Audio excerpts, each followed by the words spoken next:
Muy buenas tardes a todos. En el marco de la Asociación de Organizaciones Húngaras de América Latina, les damos la bienvenida a todos en el Día de Semmelweis. Rendimos homenaje al trabajo de Ignacio Semmelweis con la conferencia de Miklós Székely.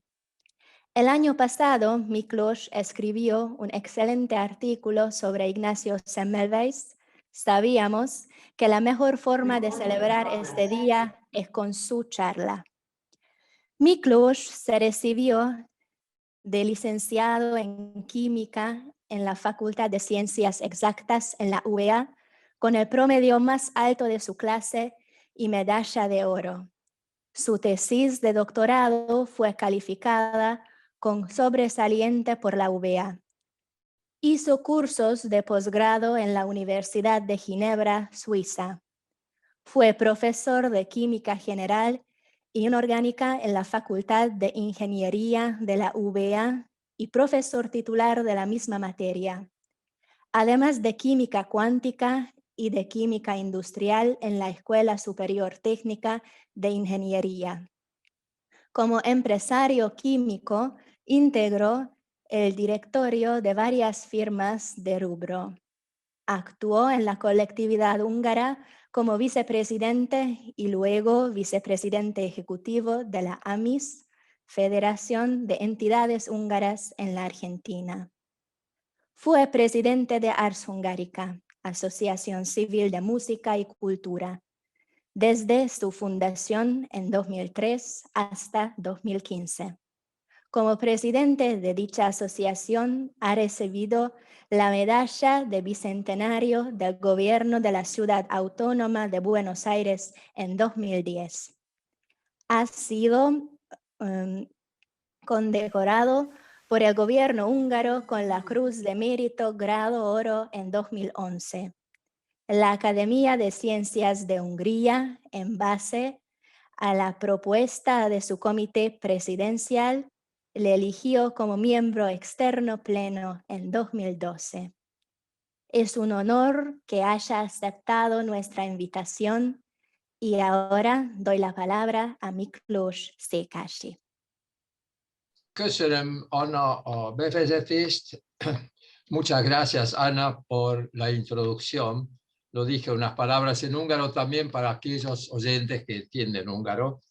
Entonces, con respecto a Ignacio Semmelweis, yo diría antes de todo, como una pequeña introducción, que cuando a principios de 2020 se empezó a hablar de un misterioso virus proveniente probablemente de un mercado de Wuhan de China, nadie tenía la menor idea de qué se trata, cómo se va a propagar y qué peligros puede traer para la humanidad.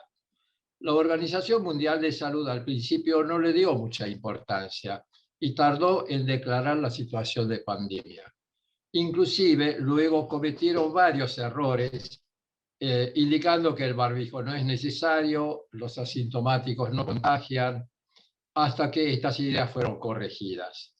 Varios presidentes tampoco fueron muy prudentes en sus recomendaciones al principio. Ya sabemos que Trump dijo que la luz ultravioleta cura el contagiado y aún peor, que conviene inyectarse con desinfectante con resultados nefastos para algunos incautos. López Obrador recomendó que la gente salga a abrazarse y si tiene dinero vayan en familia a restaurantes porque el amor es más fuerte que el virus.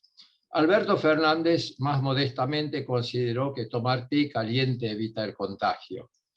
Pero desde el principio todos los medios científicos coincidieron que la medida de protección más segura y eficaz es un lavado de manos intenso y frecuente. Y al mismo tiempo muchos diarios de todo el mundo, inclusive La Nación de Buenos Aires, destacaron que el primer médico quien introdujo este método fue el húngaro Ignacio Semmelweis, aunque naturalmente en circunstancias diferentes y para evitar esta situación de peligro de muerte. Por esto, la pandemia actual es una ocasión muy propicia para que conmemoremos este médico tan precursor, una de las figuras principales de la medicina húngara, quien como fundador del estudio de la enfermedad de la fiebre puerperal, fue justamente nombrado el Salvador de las Madres. Semmelweis Ignaz Philipp en húngaro, Ignacio Felipe en castellano, nació en Buda en 1818 como quinto hijo de 10 hermanos. En esta época, Buda era una ciudad separada de Pest, no solo por estar en ambas orillas del Danubio, sino, y además aún sin puentes permanentes, sino también por desarrollo e importancia. En el cuadro vemos los padres Theresia Müller y Josef Semmelweis, de quienes hablaré un poco más adelante.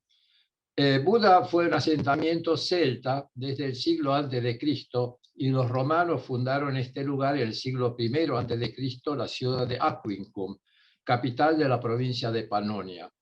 El nombre se originó en la gran cantidad de fuentes termales que hubo en el lugar. Buda y Pest, junto a Óbuda, justamente la ciudad romana 2000 años atrás, se unieron en 1873 como Budapest, capital de Hungría, aún hoy famosa por la cantidad de sus baños termales.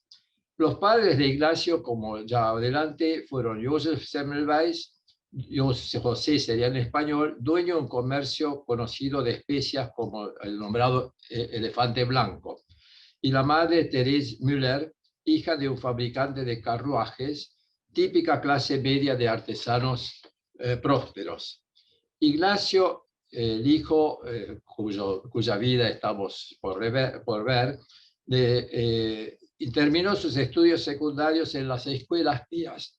El origen de la familia Semmelweis viene de la ciudad de Kirchmarton, Eisenstadt en alemán, de la región de Örvide, Burgenland en alemán. Los habitantes de origen alemán de esa región se llamaban Hiens y fueron radicados allí en la época de Carlomagno, alrededor del año 800, principalmente francos y bávaros. Tengo que confesar que nunca escuché siquiera esa etnia alemana de Hiens. Bueno, también son muy antiguos, y sus descendientes son los que viven en esa región de Kirchmarton.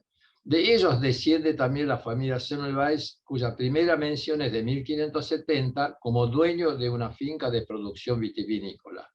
Ya con datos más ciertos aparece Johann Semmelweis, quien se radicó en 1779 en Kirchmarton y quizá fue empleado o por lo menos proveedor de la familia del príncipe Esterházy.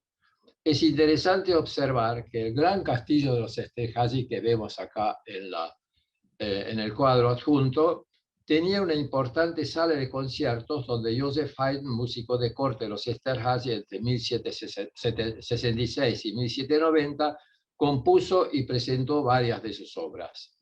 Aunque luego el príncipe Miklos Esterházy construyó a 40 kilómetros de distancia hacia el este, en Hungría actual, su principal castillo, el Esterházy, con una gran sala de ópera donde se estrenaron casi todas las óperas de Haydn compuestas en esas épocas.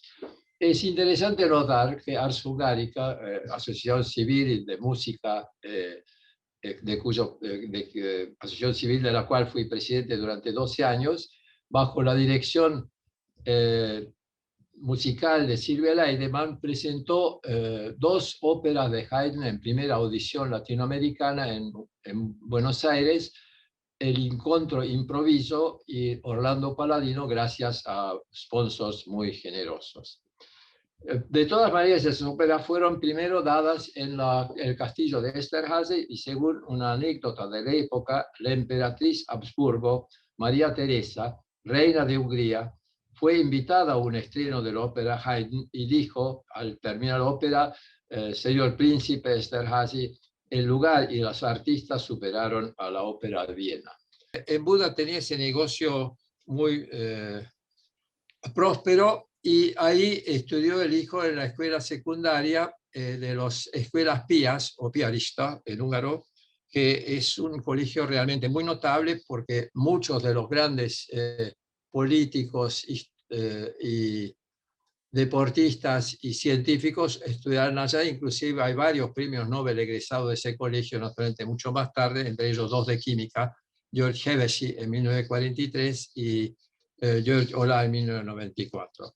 Cuando terminó el colegio, se anotó en la Facultad de Derecho en la Universidad de Viena por pedido de los padres. o del padre más bien, pero realmente no tenía muchas ganas de estudiar leyes y ahí pasó a la Facultad de Medicina. En breve vio que esta carrera no le interesa, por esa razón pasó a Medicina. Y después de unos años el estudio, pero al fin se recibió en Viena en 1844. Luego siguió con 2 especialidades, recibiendo los diplomas de cirujano y de obstetricia en 1846. En su tesis de doctorado se puede leer esta oración característica: el florecimiento de la disciplina médica debe buscarse en el estudio de la autopsia patológica. Es interesante porque eso fue lo que realmente él después se especializó.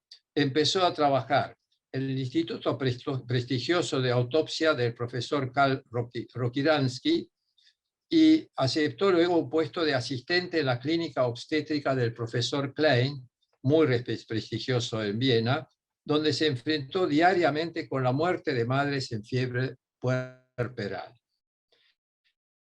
Empezó su labor diaria en la sala de autopsias de la universidad, naturalmente con mano de acción, 40 años más tarde. Luego pasó a la sala de partos y médicos después de un lavado superficial de manos con agua fría. A Semmelweis le llamó la atención que las parturientas en su propia casa o en instituciones modestas de simples obstetras tuvieron un número mucho más bajo de fallecimientos en el parto que en los hospitales, donde les atendieron famosos profesores de medicina y no comadronas poco educadas. Le conmovieron las muertes masivas de madres jóvenes. Y ya como profesor adjunto en la clínica, se dedicó con pasión a buscar el origen de esta situación que pareció anómala. Cuando un profesor colega se lastimó su mano durante una autopsia y en breve falleció, Semmelweis vio consternado durante la autopsia que el resultado de su examen es idéntico al que se encuentra en el caso de las muertes de las mujeres en fiebre puerperal. El gran descubrimiento no fue el reconocimiento de la septicemia, aunque esa palabra no se conocía en su época, sino la comprensión que la materia contagiante está en la mano del médico de una autopsia, y para que el resultado sea fatídico y llegue a la circulación sanguínea, solo se necesita una herida que se puede encontrar en todas las parturientas.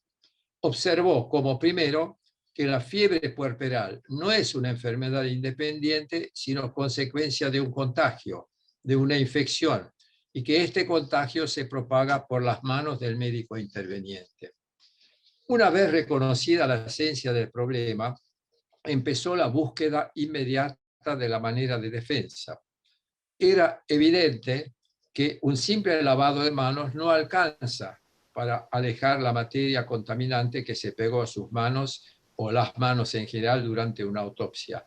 Después de muchos ensayos, decidió que el lavado intenso, incluyendo cepillados de uñas, con agua clorada, hasta solamente sentir el olor a cloro en las manos, puede resultar eficaz. A partir de allí, no solo empezar a utilizar este método, sino obligó a los médicos bajo su mando de hacer lo mismo antes de entrar a la sala de partos. En algún cuadro anterior justamente se vio el grupo de médicos bajo su mando que estaba lavando las manos. Pero su descubrimiento, ahí está. El descubrimiento no recogió honores, sino enemigos entre sus colegas, quienes estaban orgullosos de sus manos con olor a hospital y encontraron altamente ofensiva la idea de su posición de ser causante de las muertes. ¿Se escucha bien, Ana? Sí, se escucha bien. Por la duda, digo, veo a la gente, pero no sabía si se escucha. Disculpen. Sí, mejoró mucho la voz con las imágenes apagadas. Sí. Es cierto que por no poder haber usado un microscopio, contagios ocurrieron en los cuerpos de las mujeres. Naturalmente, en su época no se conocieron todavía las bacterias causantes de las enfermedades, pero ahora resulta obvio que el agua clorada eliminó esas bacterias. El descubrimiento de estos microorganismos por los trabajos de Louis Pasteur fue la comprobación del invento de Semmelweis, y en base a esto, muchas décadas después, también unos 30 años más tarde, el médico inglés Lister también empezó a difundir el efecto de compuestos clorados antisépticos. Lamentablemente no publicó artículos en la literatura profesional especializada y solamente en 1850 dio una serie de conferencias en la Universidad de Ciencias de Viena. En lugar de ediciones impresas publicadas, inundó con cartas a los médicos ginecólogos más importantes de Europa, con lo que no logró los resultados adecuados. Sus cartas no fueron diplomáticas en absoluto.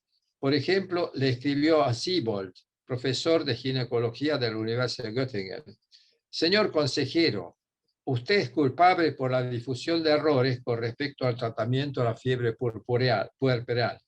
Según mi visión, usted es culpable de asesinato. También le escribió al profesor Scansoni de Würzburg, eran profesores muy importantes en la época: su enseñanza, señor profesor, se basa en cadáveres, en muertes causadas por falta de ciencia. En base a ese tenor de cartas, sus colegas se opusieron aún más a sus ideas, que consideraron como una extravagancia de una persona insociable. Entonces resultó muy útil para sus críticos que en 1849 se terminó su contrato en el Hospital de Viena, y así pudieron liberarse de ese médico húngaro molesto, quien, para peor, fue simpatizante de la Revolución anti-Habsburgo de 1848. Se liberaron del lavado de manos tan incómodo, aunque inmediatamente subió el porcentaje de muertes de las mujeres parturientas. Semmelweis volvió a Pest y en 1851 fue nombrado jefe de obstetricia del Hospital San Roque, donde el porcentaje de muertes de madres parturientas bajó al 0,85%, mientras en las clínicas de Viena ese número osciló entre 10 y 15%, un número enorme. En Pest, además del lavado de manos con agua clorada de los médicos, insistió en la permanente ventilación, en entrada de rayos solares para las salas de hospital y el cambio frecuente de la ropa de cama, procedimientos totalmente desconocidos en los hospitales de la época. Hasta castigó si por ahorro no se cambió en tiempo la ropa de cama. Si uno piensa que hoy lavado de manos y ventilación es una de las medidas más recomendadas, o las dos medidas más recomendadas para combatir el virus, pensamos que eso fue hace en 1850 y algo, así que hace muchísimos años. En Pest encontró a sus viejos amigos, la profesión le aceptó, trabajó en forma tan altruista que casi ni aceptó honorarios por sus intervenciones. De los 10 hermanos que sobrevivieron, solamente sobrevivieron 6 varones y una mujer. El más exitoso fue Joseph, el mismo nombre José que el padre, el mayor, quien no solamente heredó el negocio familiar, sino lo amplió, abriendo varios sucursales, desarrollándose en el principal proveedor de la ciudad de lo que hoy llamaríamos delicatessen, eran especias y lo que llamaron en esa época productos de las colonias. Abrió 4 negocios e introdujo lo que hoy llamaríamos delivery, es decir, entrega a casa de las compras. Al no tener Ignacio ingresos, le financió su puesto en el Hospital San Roque, manteniendo inclusive el staff de médicos de su sector. Sin embargo, Ignacio en 1855 fue nombrado profesor titular de las cátedras de ginecología y de obstetricia en la Universidad de Ciencias de Pest, ya tuvo ingreso fijo propio. Establecido como médico reconocido, empezó a dedicarse más a su vida privada. El 1 de junio de 1857 se casó a los 39 años con María Wiedenhofer, una mujer mucho más joven de solamente 19 años, proveniente de una familia burguesa acomodada con cuya dote su situación financiera se fortaleció. La boda se realizó en el barrio de Cristina, en una iglesia emblemática. Ahí está la iglesia, Nuestra Señora de las Nieves, Havas Boldogason, veo ahí está puesto en húngaro, y Es una iglesia donde había casamientos de gente muy importante anterior, pero antes de llegar a esto, le voy a decir que la ceremonia fue conducida por el hermano más joven de Ignacio, llamado Caro, que fue sacerdote y capellán de esta iglesia. Cabe agregar que el sacerdote fue patriota tan entusiasta que cambió legalmente su apellido de Semmelweis, que sonaba muy alemán, a Semmerkényi, que es mucho más húngaro. Todavía una pequeña anécdota, que en esta iglesia se casó también en 1836 el conde István Széchenyi, uno de los grandes políticos húngaros del siglo XIX, quien fue fundador de la Academia de Ciencias, además propulsor de muchas obras como el puente de cadenas tan famoso de Budapest, y después de muchísimas obras que no voy a desarrollar ahora, pero su nombre quedó también en un premio muy importante, el premio Széchenyi, que es dado en Hungría cada año a los científicos más importantes nombrados para este año. En esta época se unió al grupo de médicos húngaros, él se unió a un grupo de médicos húngaros muy progresistas, entre ellos el cirujano Lajos Markusovski, quien fue el primero en utilizar anestesia en Hungría con éter. A su vez, Semmelweis llegó a ser un cirujano muy competente, fue el primero en Hungría en efectuar una operación de ovario y segundo en realizar una cesárea. Markusovski también fundó la revista semanal de medicina, donde Semmelweis publicó una amplia serie de artículos sobre sus trabajos relativos a la fiebre puerperal. En 1860, Semmelweis editó una monografía en alemán, el cual también se publicó en húngaro en Pest. Lo vimos ya hace poco el cuadro de esto, pero muy pocos aceptaron su punto de vista. Contuvo muchísimos datos estadísticos, lo que le quitaron la atención de lo esencial. Sin embargo, la fiebre purpureal siguió siendo devastador en muchos hospitales de Europa, y en Pest anduvo prácticamente sin muertes. Lo que es interesante agregar que Semmelweis fue también muy importante la estadística médica, que no estaba nada, en esta época no estaba editada, y es uno de los precursores en eso también. Como ninguno de los profesores, o muchos de los profesores más relevantes de Europa no aceptaron sus ideas, él envió numerosos circulares dirigidos a los médicos obstetras más renombrados. A quienes no utilizaron sus métodos los llamó asesinos. Obviamente este proceder no resultó como propaganda eficaz. Esta serie de ataques se originó en la indignación moral, hasta escribió sobre sí mismo: asesiné, lo hice de buena fe, pero asesiné. Me di cuenta que el contagio fue llevado de mis dedos a los organismos de las mujeres. Lo hice conocer a todo el mundo, y entonces el que después de esto no quita la basura a sus dedos antes de intervenir en las mujeres, asesina en forma consciente y culpable. Para la década de 1860, Semmelweis empezó a comportarse de forma muy extraña, empezó a envejecerse prematuramente y empeoramiento de su sistema nervioso, hasta con el estallido de rabia. Se volvió intolerable con sus amigos, hasta con su mujer, y ya en 1865 ella se dio cuenta que su mente está delirando tanto que le prohibieron visitar a sus enfermos.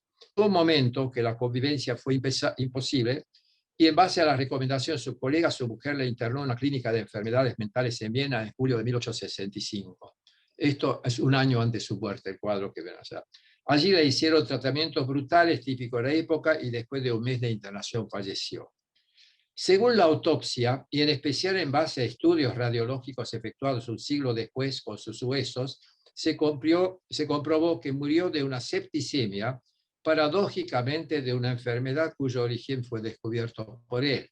Se comprobó que tuvo una atrofia cerebral causada probablemente por la última fase de sífilis, cuyo origen se debía a una autopsia de un enfermo sifilítico cuando se cortó el dedo.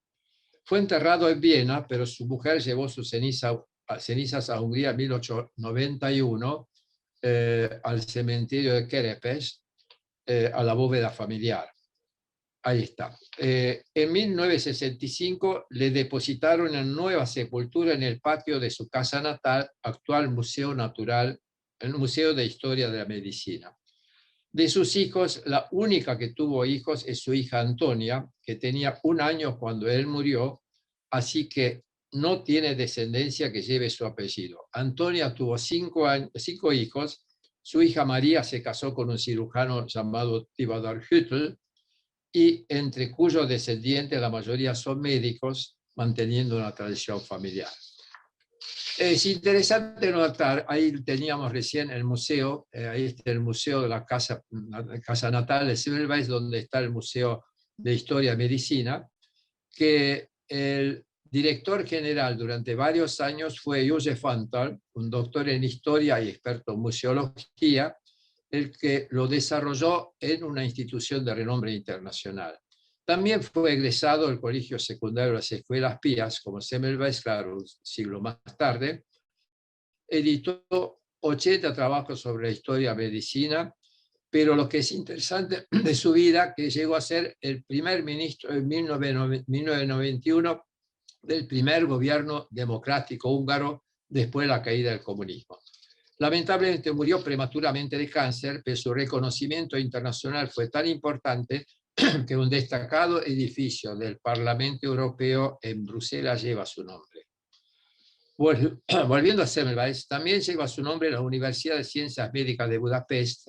Hace poco vimos un cuadro donde ahí está el nombramiento oficial del gobierno.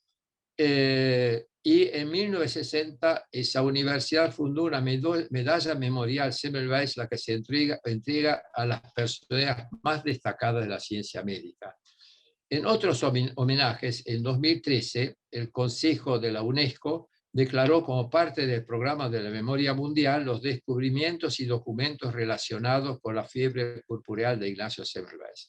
En Budapest hay varias estatuas de él, uno frente al Hospital San Roque, ese no es, es el otro, en el edificio central de la Universidad de 2004, es el último, y el otro ese de 1906 frente al Hospital San Roque. Además, en numerosas ciudades del mundo hay estatuas de este prócer de la medicina, pero vale la pena destacar la que está en el International Museum of Surgical Science, donde hay esculturas de los médicos más renombrados de la historia. Este es en Chicago, en el Lakeshore Drive, en lo que llaman Magnificent Mile, cerca del Parque Lincoln, y ese museo tiene en su entrada las esculturas de lo que ellos consideran los médicos más importantes de la historia. Ahí está la escultura de Semmelweis, adelante de todo, con una mujer que tiene el niño en brazos, al lado está Pasteur con un perro, y ahí se ve el de Semmelweis adelante de todo, y bueno, los visitantes del museo también están esculturas de la antigüedad, del persa Avicenna, el griego Hipócrates, el romano Aelius Galenus, y de los modernos está Röntgen, Louis Pasteur y Marie Curie, y bueno, ya dijimos también, naturalmente Semmelweis adelante. Después, quisiera todavía agregar que hay muchísimas obras de teatro y películas que hicieron sobre la vida de Semmelweis, y en 2017 se estrenó una ópera de un compositor americano que se llama Ray Lustig en Nueva York sobre la vida de Semmelweis. Es muy interesante, además, que la universidad creó una medalla Semmelweis que es entregado cada año a la personalidad más destacada. Ahí está la medalla, o puede ser una pequeña estatua. Y como corolario, y por tener cierta conexión, y teniendo todavía unos minutos de tiempo, quisiera dedicar unas palabras a la recipiente más reciente de la medalla de Semmelweis en 2021, la bioquímica húngara Katalin Karikó. Bueno, acá volvimos atrás y vemos la hija con sus 2 nietos de Semmelweis, Tivadar y Karl Marx Güttl. Después ellos serían los médicos, y esos son todos médicos descendientes de Semmelweis. Bueno, volviendo a Katalin Karikó, su vida empezó en un pequeño pueblo húngaro en Kisuj-Salas. Su padre trabajó ahí como carnicero. Este es Katalin Karikó actualmente. Ella dijo: yo era una niña feliz, mi padre era carnicero y me gustaba mirarlo trabajar, observar las vísceras, los corazones, quizás de ahí me vino la vena científica. Ella obtuvo su doctorado de bioquímica en la Universidad Szeged del sur de Hungría y dio los primeros pasos a los 23 años en el Centro de Investigaciones Biológicas de esa universidad. Ahí está trabajando en la universidad muy joven. Y ahí está su carnet de la ciencia, de la Academia de Ciencias. Pero la Hungría comunista, dijo ella, ponía las cosas muy difíciles y la despidieron por falta de recursos. Entonces no dudó en dejar el país cuando en 1985 recibió una invitación de la Universidad Temple en Filadelfia para hacer un postdoctorado.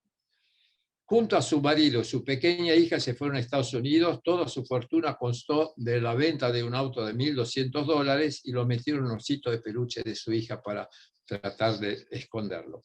Su investigación básica consistió en usar desde principios de la década de 90 el mensajero ácido ribonucleico, que se dice ARN, el castellano ribonucleic acid, así que RNA, mRNA, messenger ribonucleic acid en inglés, que codifica proteínas terapéuticas para tratar enfermedades, y ni ella pensó aún que serviría para desarrollar vacunas. Para entonces la idea de ella era que se podía usar para combatir enfermedades. Consideró demasiado radical y encima muy arriesgada económicamente para financiar. Entonces era muy difícil que consiga lo que necesita, subsidios. Ya trabajando en la Universidad de Pensilvania, la famosa Ivy League, UPenn, solicitó subvención tras subvención, pero solamente siguió recibiendo rechazos, y en 1995, en lugar de ser promovida a profesora titular, fue degradada al rango de simple investigadora. Tiene cierto parecido con la carrera de Semmelweis. Su trabajo no fue valorado ni fue reconocido. En una entrevista de esa época deprimente para ella dijo: por lo general, en este punto, la gente dice adiós y se va. La situación es horrible. Yo todos los días pensé, me desperté y dije, grant, grant, grant, es decir, subvención, subvención. Porque si en una universidad norteamericana tu trabajo no consigue subvención, no se puede avanzar. Pensé en ir a otro lugar o hacer otra cosa. Hasta pensé que tal vez no era suficientemente buena. Pero por suerte, por casualidad, en una fotocopiadora conoció al inmunólogo de la Universidad de Pensilvania, Drew Weissman, un científico recién llegado que venía del equipo de Anthony Fauci, muy conocido porque lo hemos visto muchísimas veces como consejero del gobierno de Estados Unidos, una eminencia en VIH, y que en la actualidad dirige el instituto público que ha desarrollado la vacuna junto a Moderna. Karikó le dijo que puede desarrollar cualquier medicación con el método de mRNA. Era un poco exagerado, pero bueno, ella quería venderse obviamente porque no consiguió de nadie una subvención. Weissman quería la vacuna contra el virus del SIDA y decidió colaborar con Karikó en su laboratorio para que lo intentara con el ARN mensajero. Cuando empezaron a trabajar juntos, comenzaron a enfocarse en el desarrollo de vacunas. Lo usaron con el ARN convencional, que codifica antígenos virales para la vacunación, pero estaba causando inflamación. Entonces empezaron a modificarlo con nucleócidos, muy potente como vacuna, no causaba inflamación y generaba una respuesta inmune muy fuerte que protegía ya a los animales de la infección. Después de patentar Karikó y Weissman el procedimiento en 2010, un grupo de investigadores de Estados Unidos fundó una empresa que compró los derechos sobre esa patente. Su nombre era un acrónimo. La mayoría de la gente no sabe Moderna, que no es Moderna. Modified Messenger Ribonucleic Acid, de ahí viene mRNA. La compañía prometía poder tratar enfermedades infecciosas con este producto. Casi al mismo tiempo, otra pequeña empresa alemana, fundada por 2 científicos de origen turco, BioNTech, adquirió varias de las patentes sobre el ARN modificado de los 2 investigadores para desarrollar vacunas contra el cáncer. Después de 40 años de trabajo prácticamente anónimo, Carico fue fichada por BioNTech, lo que hoy es ahí vicepresidente senior. El siguiente paso de ellos, el Carico y Weissman, fue colocar dentro del ácido ribonucleico nanopartículas lipídicas que los recubren y se evita que degraden demasiado rápido, facilita la entrada en las células. Cuando la ciencia empezó la lucha contra un coronavirus que invadió el planeta, sus avances en ese campo han sido el pilar sobre el que se han desarrollado las vacunas que han devuelto la esperanza a la humanidad. Acá vemos a Katalin Karikó con un investigador húngaro muy joven que se llama Norbert Parley, que también es interesante que es del mismo pueblito de ella. Su abuelo fue socio del carnicero padre de Katalin, hizo el doctorado en la Universidad de Szeged y empezó a trabajar en las mismas cosas que Katalin Karikó. Entonces ella lo invitó y ahora él es profesor e investigador en la Universidad de Pensilvania y tiene su propio laboratorio, ya posterior a la patente de Karikó y Weissman, pero él sigue trabajando ahora en ese mismo tema, pero más otros desarrollos. Entonces, en base a esto se desarrollaron las vacunas de Pfizer y de Moderna.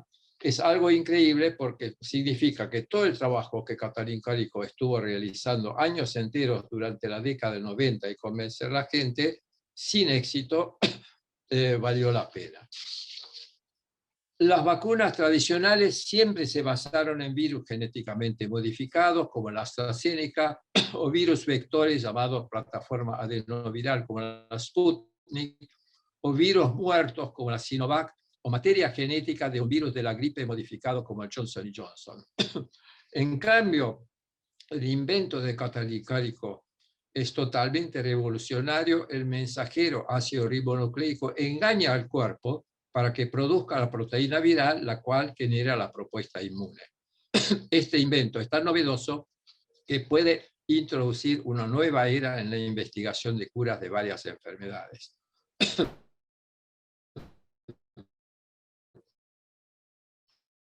Para terminar, una afirma que consistente con estudios previos, los investigadores encontraron que esta nueva vacuna hizo no solo una respuesta muy fuerte de anticuerpos, sino que crea centros germinales dentro de nodos linfáticos que contienen células inmunes que podrían mantener esa inmunidad sin límite de tiempo.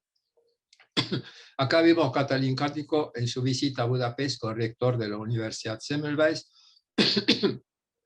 quien le entregó después el premio Széchenyi, que ella ganó ese año.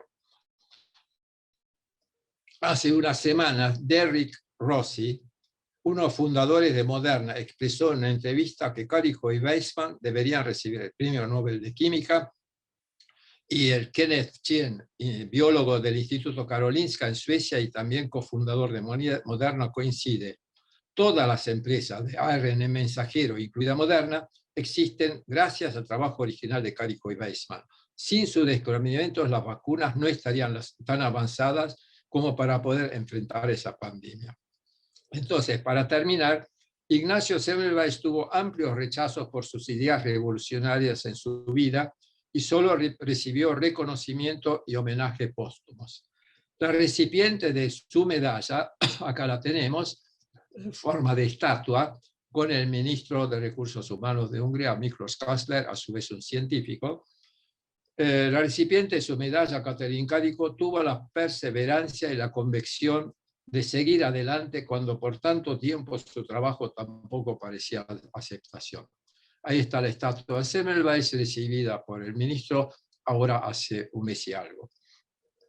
Es increíble el hecho que Katalin enfrentó rechazos profesionales múltiples por defender las mismas ideas que ahora salvan vidas. Hasta las revistas científicas recibieron la publicación de sus primeros artículos.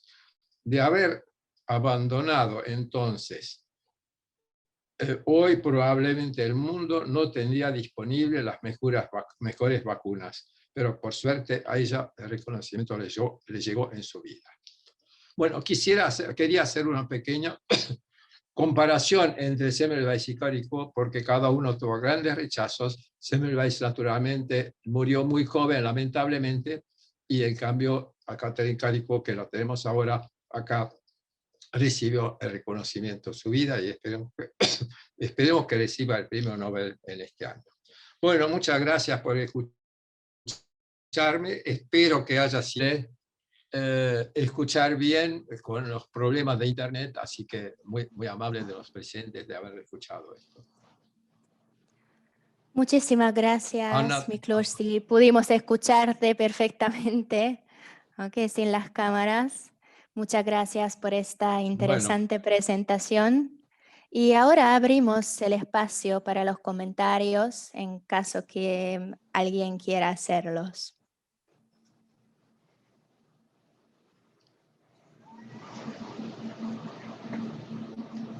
Creo que fue tan completo, Miklos, que yo no tengo preguntas para hacerte.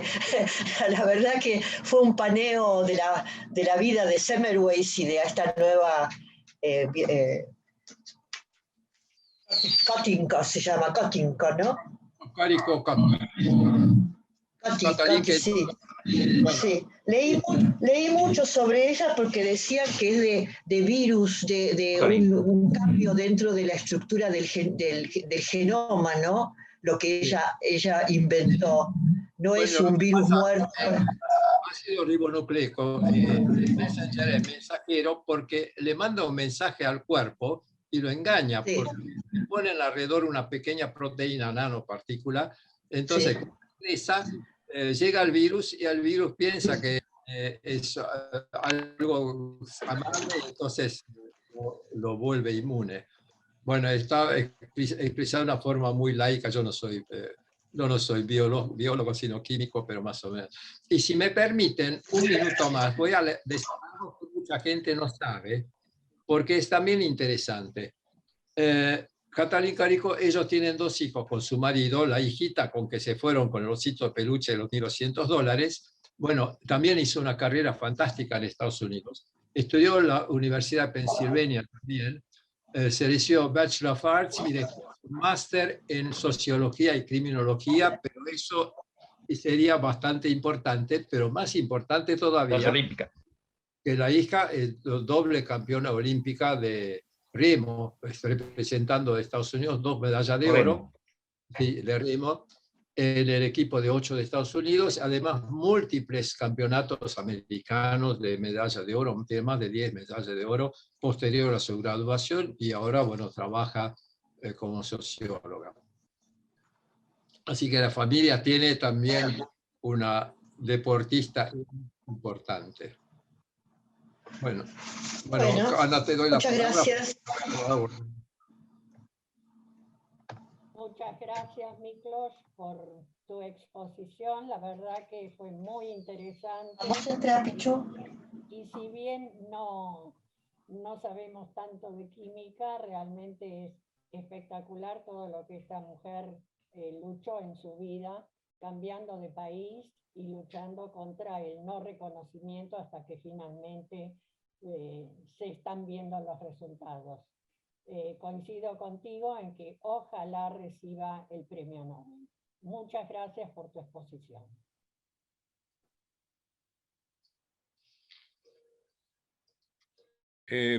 Miklos, yo quería felicitarte porque realmente un trabajo súper a fondo y bien hecho, y realmente, aunque uno leyó, digamos, la vida de Semmelweis, refrescarla de la manera que lo hiciste tú, es muy vigorizante. Y también las dificultades de nuestra próxima, espero, Premio Nobel de medicina o de química. Quería preguntarte si vi que leíste algo de eso. Si lo tenés escrito, ¿sería posible compartirlo?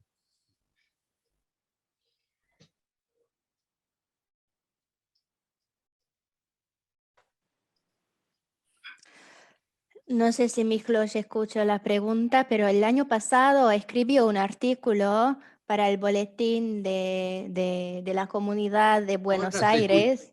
Ah, te escuchamos ahora, Miklos. No. Sí, perfecto. Decilo, Ana, por favor. No, ya que Miklos ya escribió un artículo en húngaro y creo que podríamos compartir también lo mismo en español.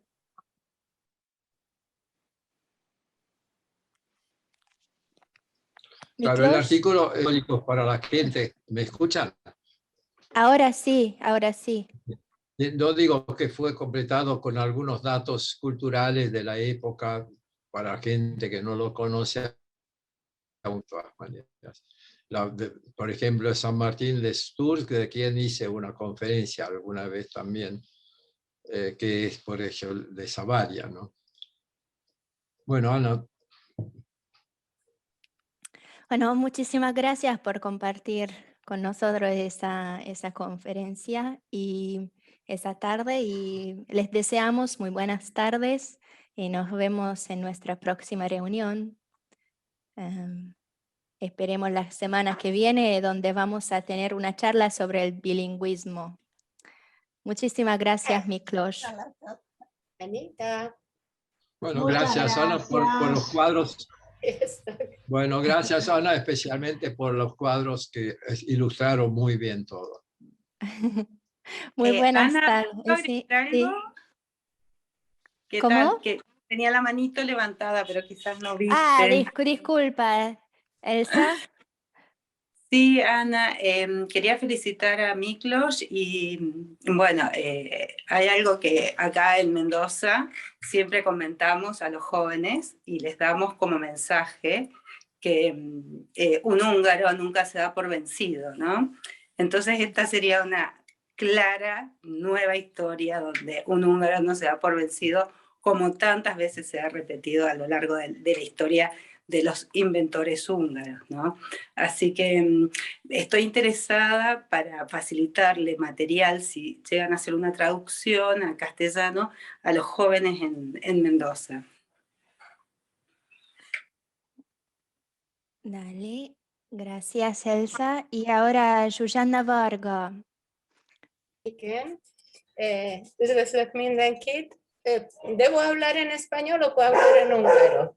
En español, por favor. Ok, listo. Bueno, yo estoy trabajando con niños pequeños desde aquí de Cartagena y ayer precisamente tocamos el tema inventos húngaros, y fue curioso que todos eran hombres. Entonces, el próximo miércoles voy a hablar sobre Katalin Roll, sobre Katalin Carico, porque me parece genial que aparece mujer y curioso que en el grupo somos mujeres, yo soy mujer y digamos, no es muy visible el trabajo de estos campos de las mujeres. Y comparto que esta tenacidad, que a pesar de las dificultades, yo creo que es común lo que nos caracteriza. Muchísimas gracias. Me gustó mucho la conferencia.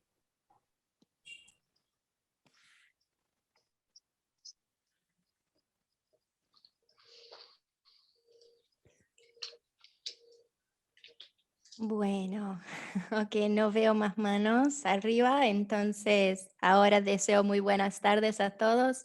Gracias otra vez a Miklos Székely por esa presentación interesante. Muy buenas tardes.